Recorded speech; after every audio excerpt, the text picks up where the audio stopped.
And welcome everyone back to Let's Talk Broncos, brought to you by Mile High Sports. You can follow us all on Twitter at Mile High Sports, the LTB podcast, Bree0322, JR Drafts, and Zach_Seegers. You can find all of Zach and Joey's excellent work on milehighsports.com, and you can listen to any of our previous episodes on Spotify or Apple Podcasts or anywhere you get all of your information. Don't forget to subscribe to our new YouTube channel. If Facebook or Instagram is your thing, you can find us there too. I want to start off the evening by asking my lovely co-hosts, Zach, Joey, how are you both doing this evening? I'm doing good. I had a really good day, a chill day, nothing too crazy. I got ahead of schedule yesterday, so I was able to get a little more prepared than usual, which is good. We'll see how it goes. Zach, how are you doing, man? I'm doing great. I'm excited to talk about this stuff. We're coming out of the cold, dark winter of the NFL, and things are starting to get rolling again, and I'm really, really excited for that. Got a Ty in the chat. Hey, Ty. Just excited to talk about these defensive players. This defense is one I'm really excited to watch this season. I think it's going to be a pretty good product. Absolutely. I want to remind anybody watching on Twitter that you need to jump on over to the YouTube or the Facebook streams, which is linked in the thread, so you can get your questions and comments highlighted on screen, much like Ty did just then. Hi, Ty. How are you doing? While you're over there, make sure to like and subscribe, share the stream, or you can turn on the notifications if you feel so obliged. Before we get started, Zach already really alluded to what we're doing here. We're going to break down, much like we did offensive training camp battles, with the defensive side. So before we get started, just want to let everyone know that's what we're doing tonight. And we're going to start off with a pretty important position for this upcoming Broncos secondary. It's going to be the safety position. So going into training camp, that's going to be starting later this month. We're just a couple of days out, really. It looks two weeks to be exact. KJack is back. And what does that mean for the impressive Caden Stearns, who made quite the impression on Broncos country last season with Jackson inactive? So KJack has been an undeniable impact on this team, on and off the field, to help drive the development of the younger guys and implement new systems. The roster is uniquely balanced as such. So what does the starting safety role look like here? And does it begin to shift over to the younger Stearns? Joey, what are you seeing here with the safety position? Yeah, you know what? Before I get into that, I would like to just start with how much I love Kareem Jackson. He's like always that one of the players that when I watch, it just reminds you of how crazy and mental you have to be to play NFL football. Like, he is not that big of a guy, and the way he comes downhill and hits folks is just insane, right? That's just Kareem Jackson's MO. But yeah, I think he's getting up there in age. The Broncos have signed him to 1-year deals back to back, which kind of tells you what their plan is there. They want to get younger at that position. Caden Stearns is that guy. He came in last year, impressed everybody a lot more than I think we all had expectations. So I think they do end up going the Caden Stearns route a little more. I don't think that means Kareem Jackson's role completely evaporates. I just don't. They brought him back. He's great insurance for a Caden Stearns, but I do think Caden Stearns sees more time at that safety position than he did last year, no doubt about it. Yeah, I fully agree. And I don't think it's going to be as simple as Stearns is the starting safety or Kareem Jackson's the starting safety. And I think that applies to a lot of the battles we'll talk about on offense and defense. But this one especially. We kind of have that Madden mindset of like, this player's starting, so they're starting. And I think it will be situational. It will depend on what package is on the field. But in terms of nickel and dime packages, which are the new base in the NFL, it seems like Evero especially wants to lean into that dime stuff. I think it's going to be Caden Stearns out there as the go-to guy. I think he's just better in coverage at this point, frankly, or at least has the potential to be. We didn't see a ton of it last year, but he's an elite athlete for the position and is incredibly intelligent. All I heard all season long was like, yeah, Patrick Surtain's great and Javonte Williams is great, but Caden Stearns is not getting enough love. This guy's wowing everyone in the meeting rooms. And I took it to heart. I think this guy's the truth. I think, like Joey said, they clearly kind of want to move in that direction. On the back end of the safety room, looking at Jamar Johnson, PJ Locke, J.R. Reid, and Delarian Turner-Yell, they just signed J.R. Reid, but I think the money there is pretty telling. I don't think they're all that invested there. I think the Jamar Johnson experiment, it was a good swing, but I don't think it's really panned out.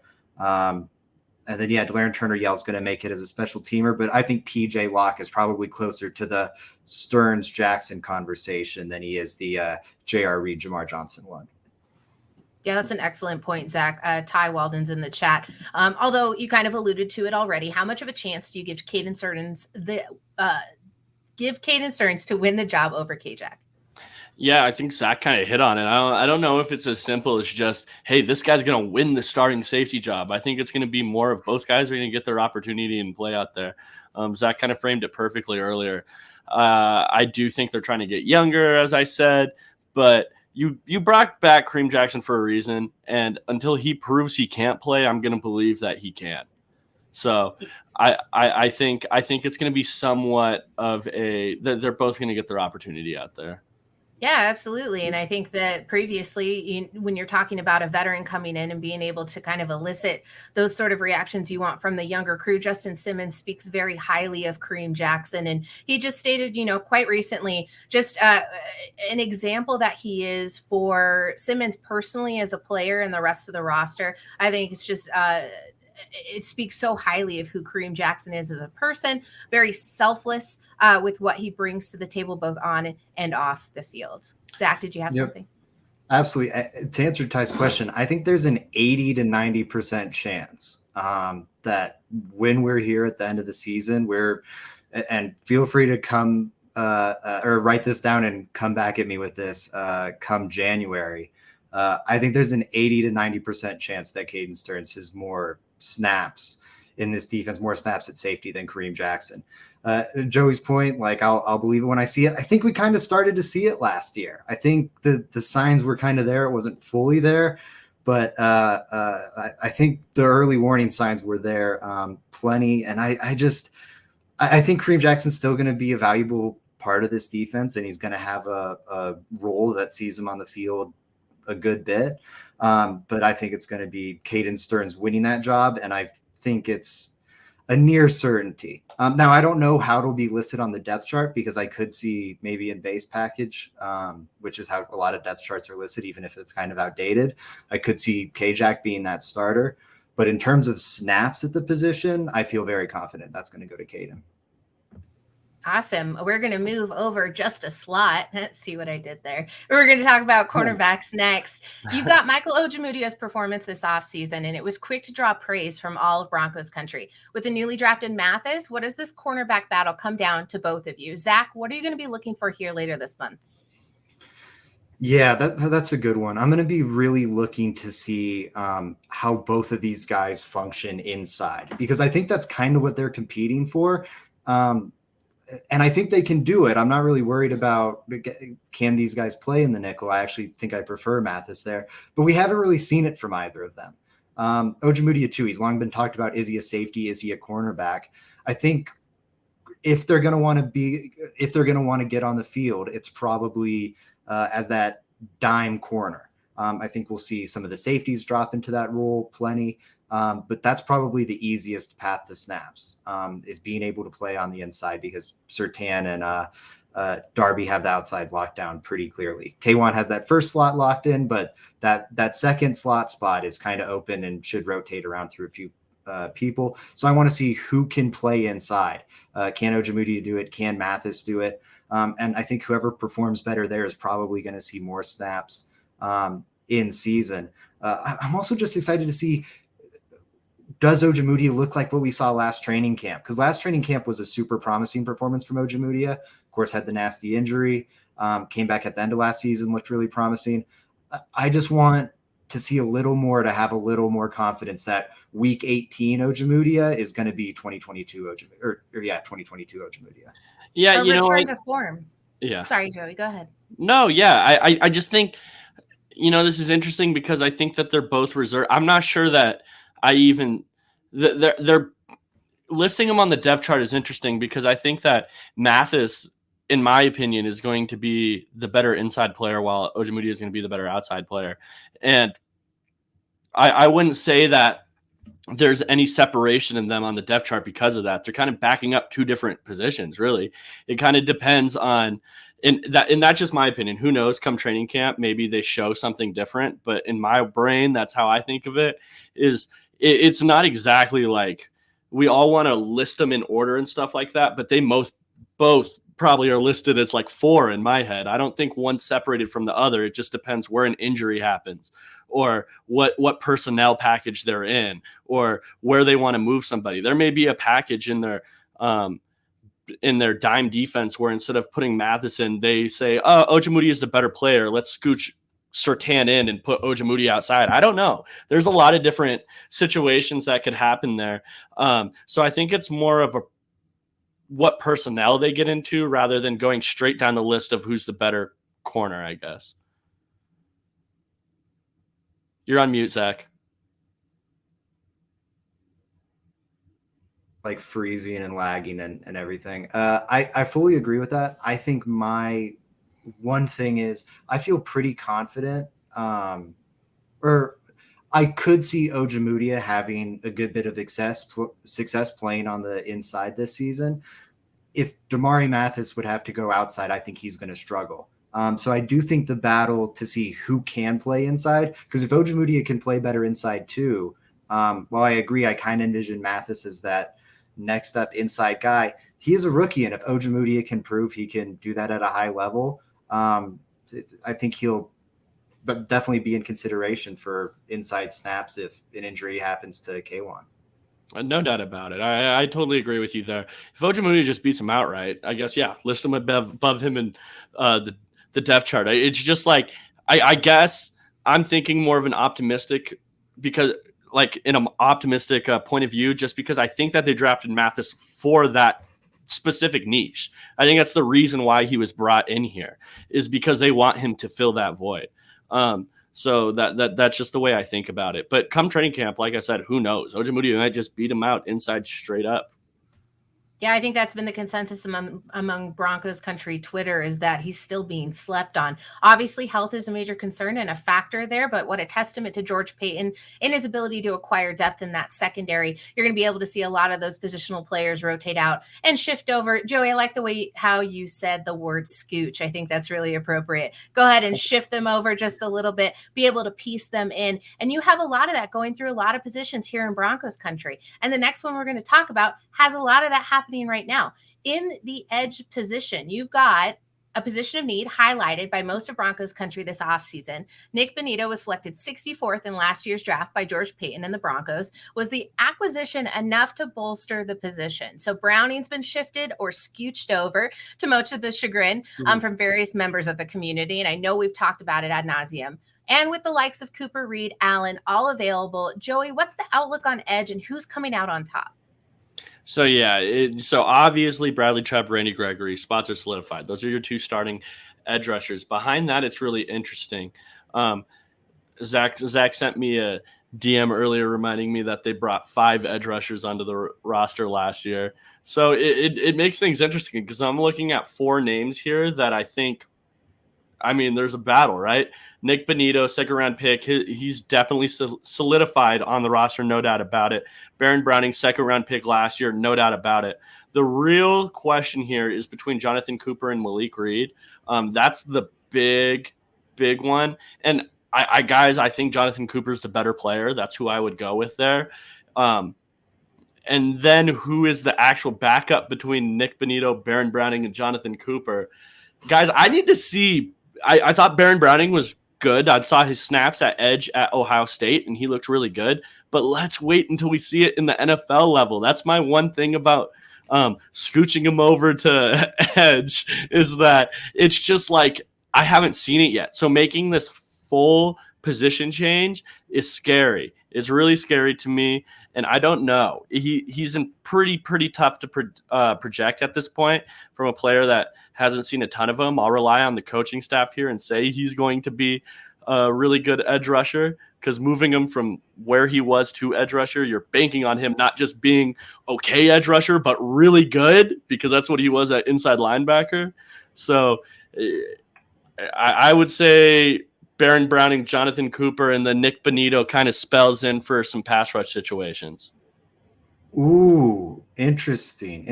I like, and you might be right there.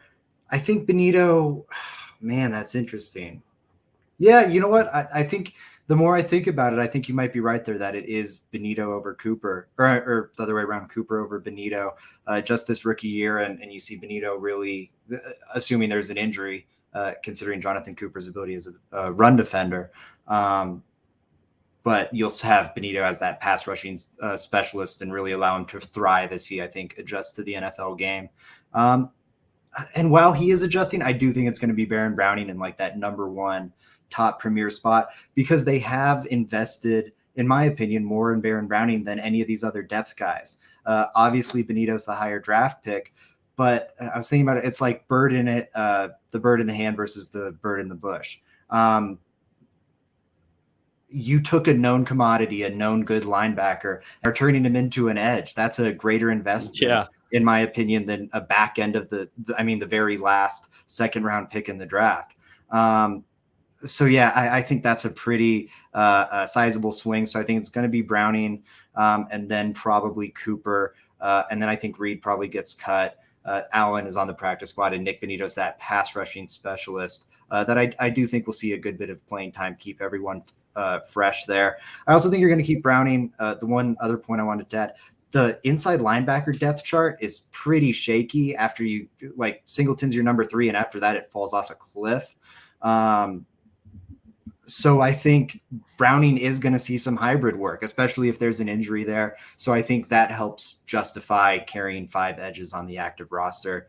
The one other point, Frankie had a question here about the corners. I think asking about, the depth, how do Bless on Austin and Faion Hicks fit in? I think they're probably practice squad guys or competing for a practice squad. There's one back end spot of the roster at cornerback that I think a lot of names will be battling for, and I don't have much to say on them, except I think Donnie Lewis Jr. was the best of that bunch at like OTAs and minicamp. But OTAs and minicamp, I think, are going to play such a small role in who ends up winning that job. So I wouldn't put much stock in it. Those guys will all be battling for that one last corner spot.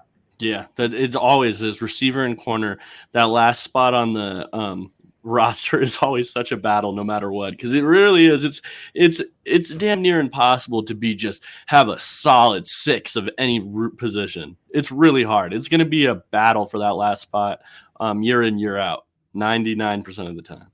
I'm either going to chalk it up to ignorance is bliss, or I'm drinking the Kool-Aid. I'm not too concerned about Browning and his shift over to the new role. I think that until we see it, we don't have any cause or concern to be worried or overly excited. I think until it plays out, we'll see, but that's kind of my middle of the road and ability to skirt around that line and that issue. And as Zach was touching on earlier on how that could look for the linebackers, we'll move into the next position that we're going to talk about, which would be inside linebackers with Griffith and Singleton. With the departure of Alexander Johnson, who's stepping up this season, Griffith looks like a lock for the roster, and Singleton's production was pretty decent prior to joining the Broncos. Zach, which linebacker here has caught your eye through OTAs, and what's going to happen to prove either or for these two individuals?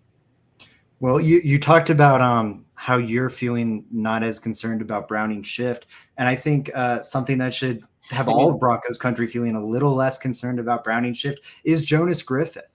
We're talking about another, I forget if he's 99th percentile or 98th percentile, but absurd athlete at the linebacker position. We're talking about a 1 in 50 guy or a 1 in 100 guy, either way. So just an absolute standout athlete.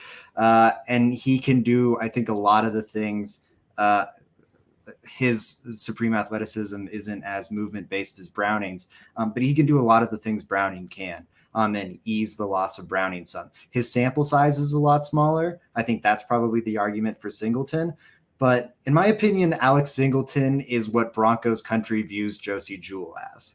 Not what Josie Jewell is, mind you, but what Broncos country views Josie Jewell as, which is unathletic, a liability in coverage, kind of subpar, super replacement level.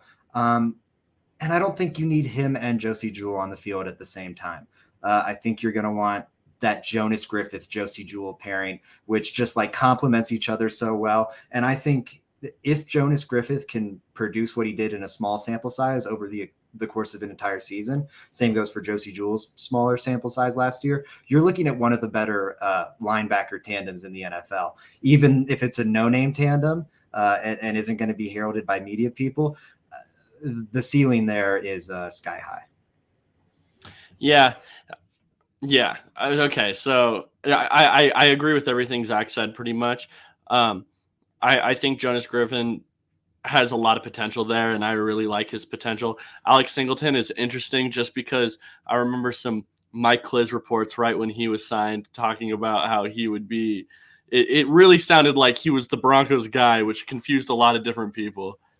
And I think the money is telling there, like he signed with Jonas Griffith. Now, Jonas Griffith's not getting paid a lot, but that's just the fact of the exclusive rights free agent deal. For people that don't know how the ERFA works is if the Broncos want to extend the offer, the player has to accept it, and it's a 1 year, very, very cheap deal. So there's no negotiating there. That's just what Jonas Griffith's getting paid because of his status as an undrafted player, and it's pretty cheap.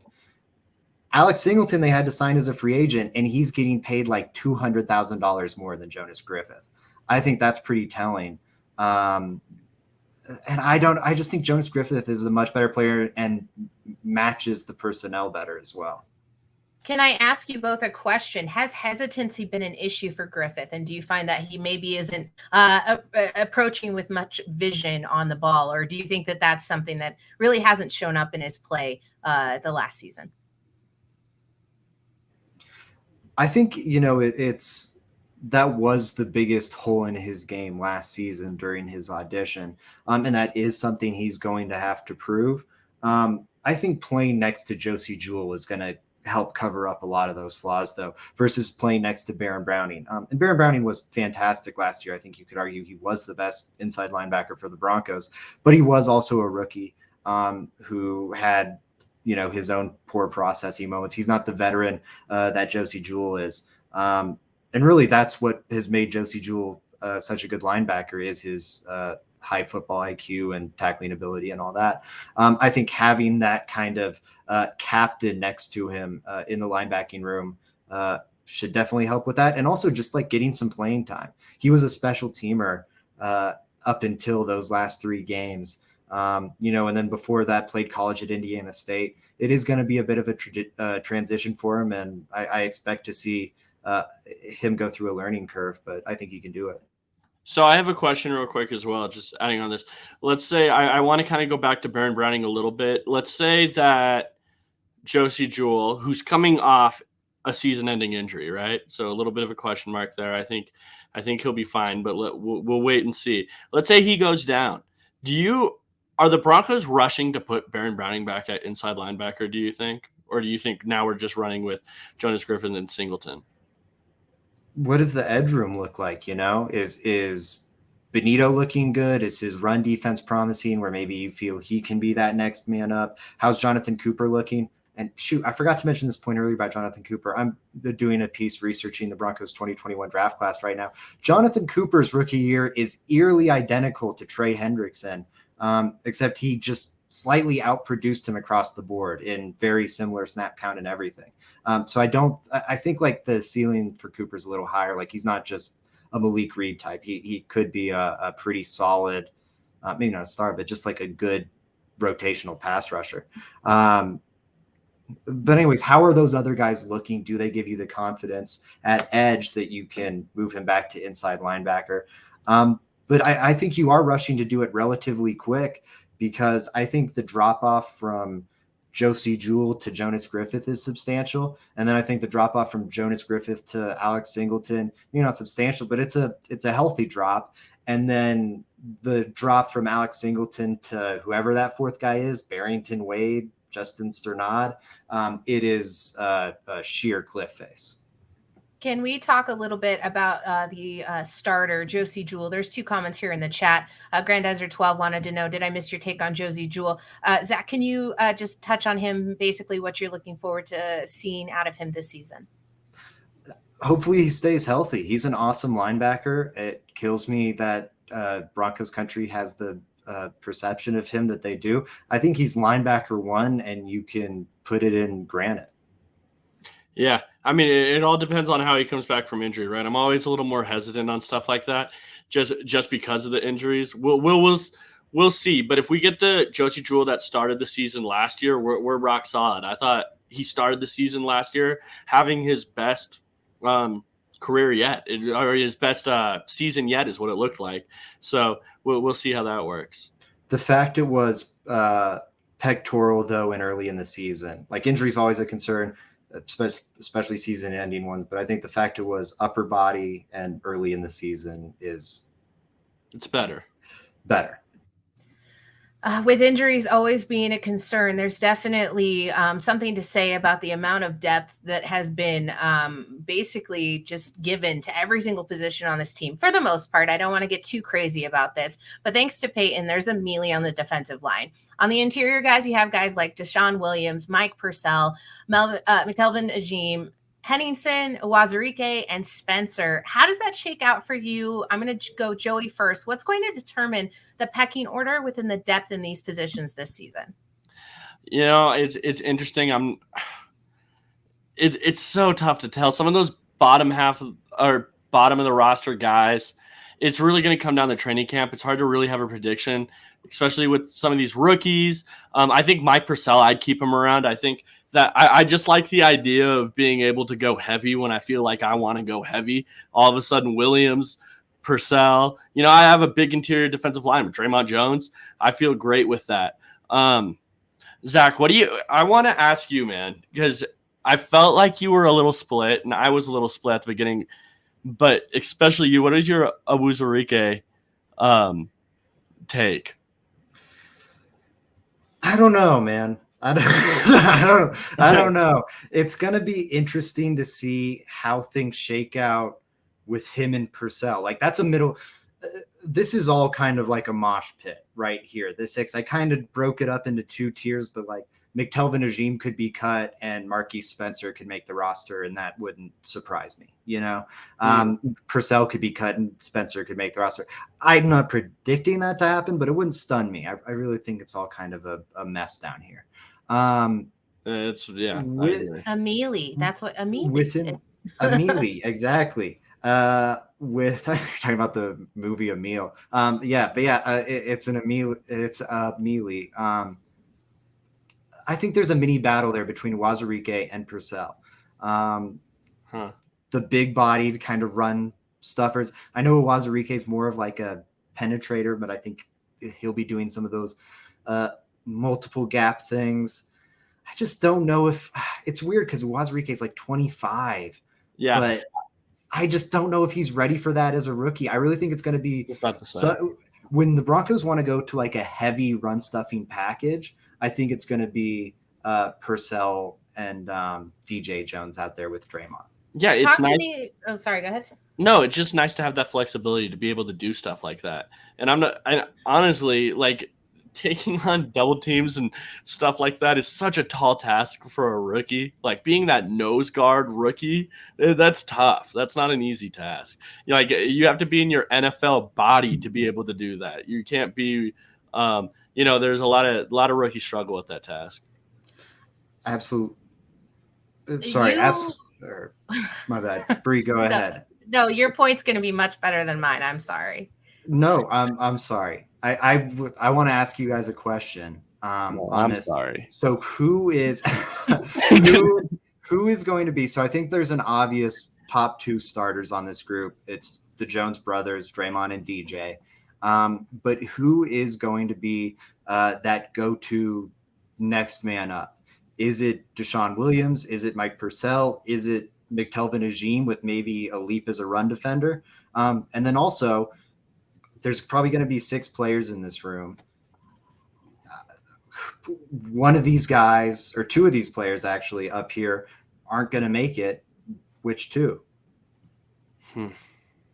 Very tough. I think so I would hope that it's McTelvin Agim just because of where the Broncos drafted him. Now it's been 2 seasons.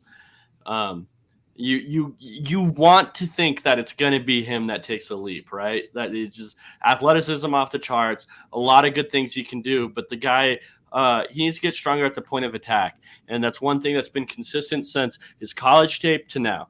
Just stronger at the point of attack, be a better run defender. The two guys that I'm not so sure about are Henningsen and Spencer.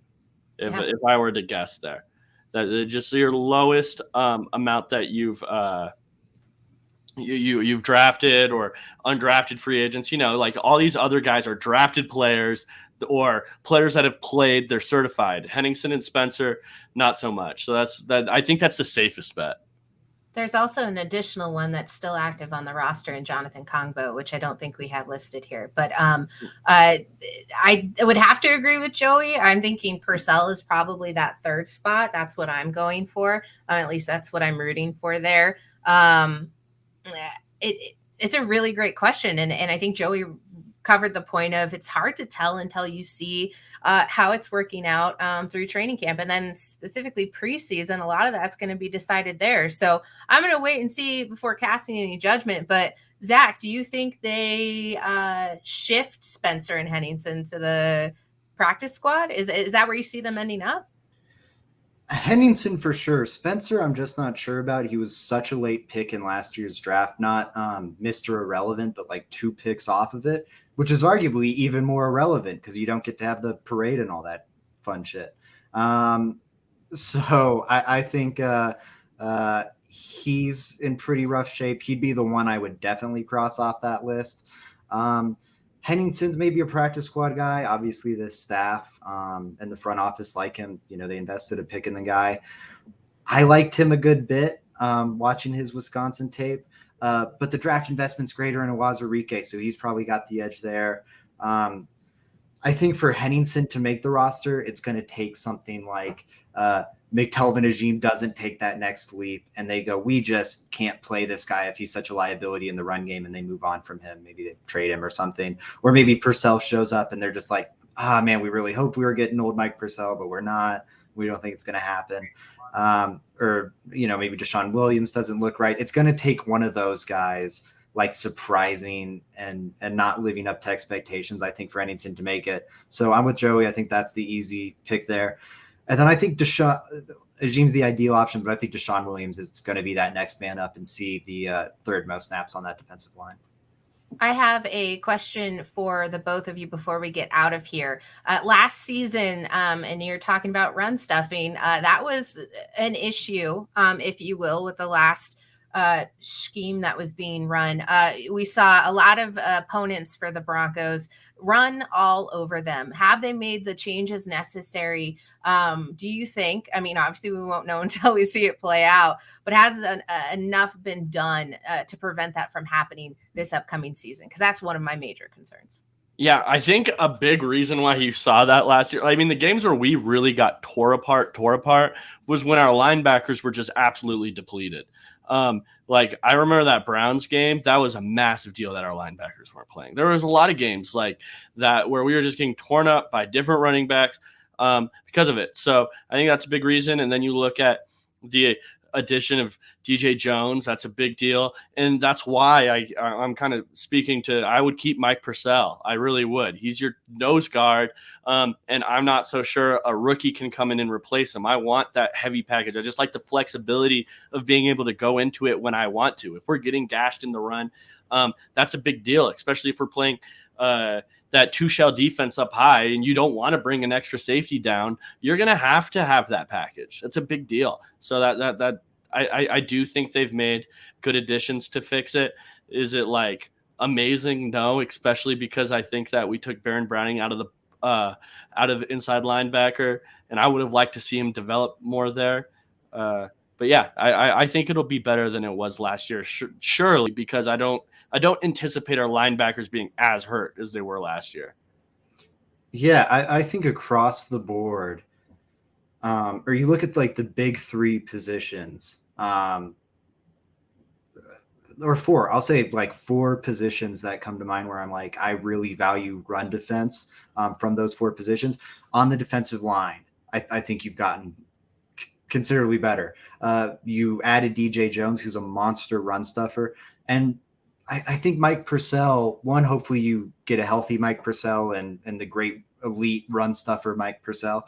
But even if you don't, I think last year's Mike Purcell can be a valuable contributor as like a rotational zero technique where, hey, we need to stop the run on this play. We're going to put out a heavy package where it's Purcell lined up right on the center, and then the Joneses on either side of him. Like that's a nasty front. I'm excited to see that. The edge rushers, I think you're getting, or at least hopefully you should be getting there from a run defense perspective.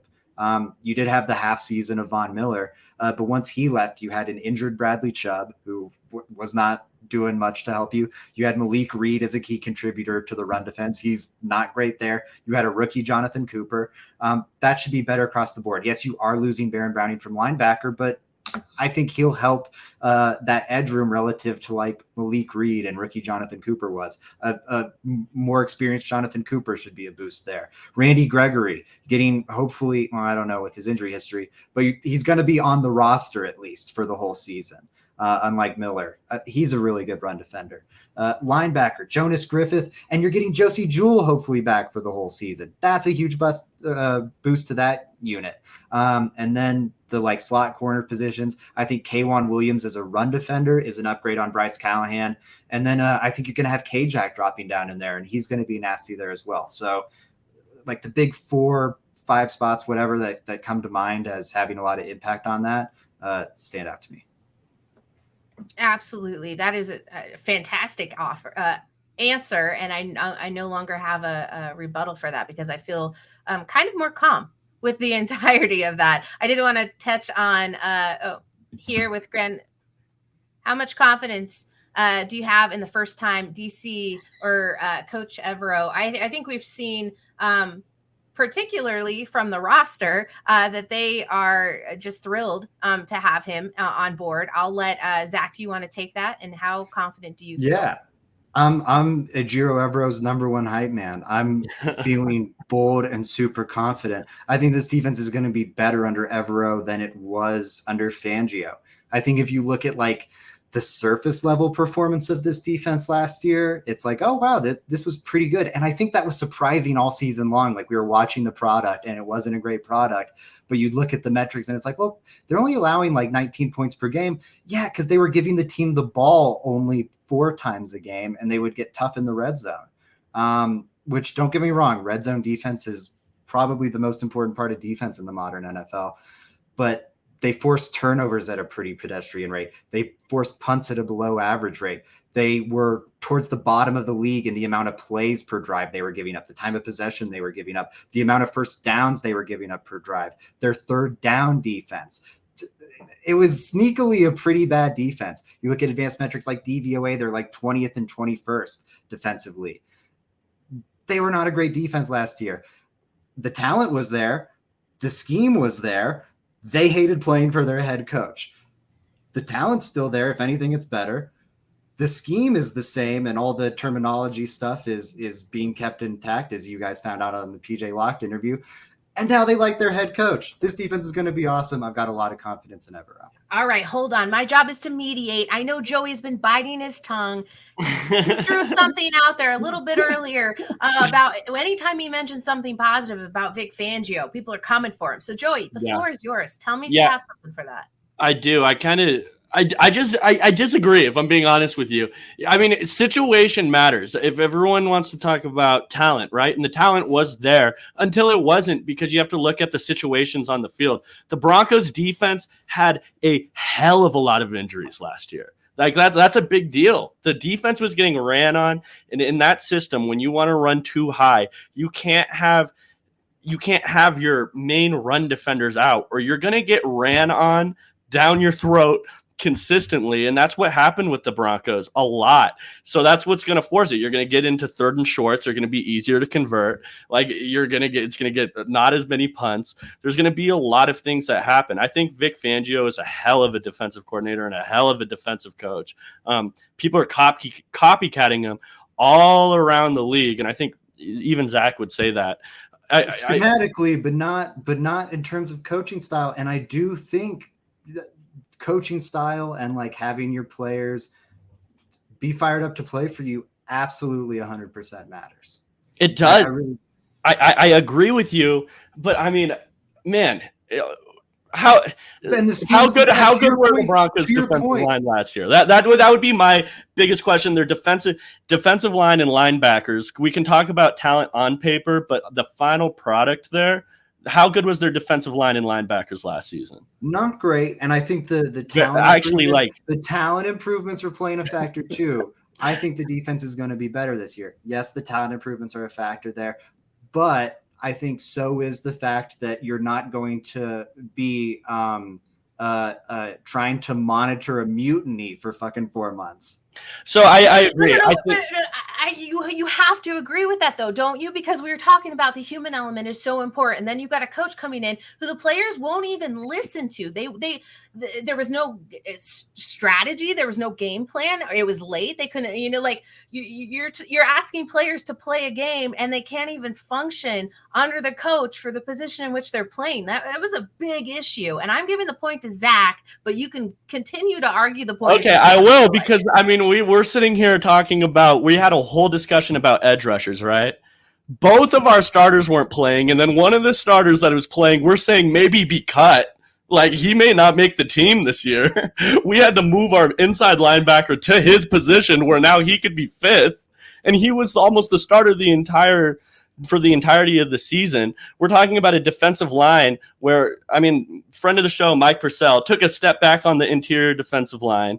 We saw Draymond Jones take a step back. And then what was it outside of that? I thought Shelby Harris took a step back. I didn't think the talent was there to say, where was Vic Fangio and why wasn't the defense good? I just don't think so, especially when you're looking at the injuries that happened. Ronald Darby, literally our entire linebacker core, 4 deep, to the point where we had to go trade for one and play him the next week.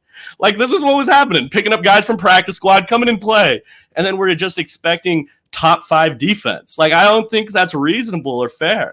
It wasn't top 5. They were in the 20s. I know I said behind the scenes in our chat thing that I was going to give Joey last word, but I lied. So too bad. He said something that I had to respond to. Yes, there were a lot of players that mysteriously played below their level of expectation last year. That's what I'm blaming Fangio for. It was a little weird. I think some of that might have been like Shelby Harris taking a step back. Mike Purcell, I think all these players, the safety duo was nowhere near as good last year. I think some of that was KJack. We'll have to see. Justin Simmons was fully himself. We'll see. Defense we'll have to see, because there are reasons for all of Broncos family. Put the feather in my cap. This is my next Drew Lock. Okay, I'm cutting mics. This is a fantastic conversation that I wish we could do another 30 minutes on, because, man, I think we could get heated here, but that's what we do. When we're done here, we're going to go back to, sending memes and joking around and having a great time and planning our next bowling adventure. But I'm glad they were able to duke it out. We threaten it every show. Something is going to tear us apart. Find out next on the next episode of Let's Talk Broncos. And speaking of that, you can catch us next Monday. It was fantastic to have everybody join us. Thanks for all the communications in the chat. I love that we've got different fan bases and different fanalists and analysts from different teams coming in. We've got an Eagles fan in the chat. We've got some from the MHRT crew. Just a killer time. I'm stuttering over here because I think we've just had a lot of fun tonight. So really appreciate it all. Joey and Zach, please tell the people where they can find all your work and where to catch you next. Yeah, for sure, guys. Give me a follow at JR Drafts. Follow my writing at Mile High Sports. Those are my 2 things. Yeah, Mile High Sports. Come back here on Monday. We'll have more coverage for you. Get ready for training camp. I've got articles coming out every day at Mile High Sports, looking at X factors, I've had a lot of questions about what are the strongest and weakest position groups. So I'm going to have a few articles coming out on that. And go check out my X Factor articles. I spent a stupid amount of time on those. That's 3,500 words of just hot takes. My Evero hot take is in there in detail. My Jonas Griffith stuff, my Caden Stern stuff. I've got deep dives into a lot of my Broncos hot takes. So look over there. Absolutely fantastic. As always, you can find me on Mile High Sports. The next you can hear me is Thursday, tomorrow, with the Fan Cave, 7 to 9 p.m., 98.1 FM, or you can listen live on the Mile High Sports app. Actually, download the app right now. Go look at all the articles. You can find everything on there 24/7. All the You're a Dolphins fan. Sorry about that. I mislabeled you. Same. Everyone have a good night. And as always, let's go Broncos.